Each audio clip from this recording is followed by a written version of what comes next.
Қазірге дейін сізде интернеттен варикозды тамырлар туралы көп ақпарат бар екеніне сенімдімін. Егер мен сізге процедурадан кейін үйге барудың орнына кеңсеңізге, немесе жұмыс орныңызға қайта оралуға болатынын айтсам ше.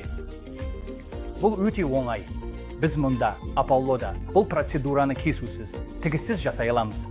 Біз сіздің аяғыңызда қиындық тудыратын бұл сіңген тамырларға кіріп, оларды желім немесе лазермен емдейміз. Және бұл процедураның 5 маңызды факторы бар.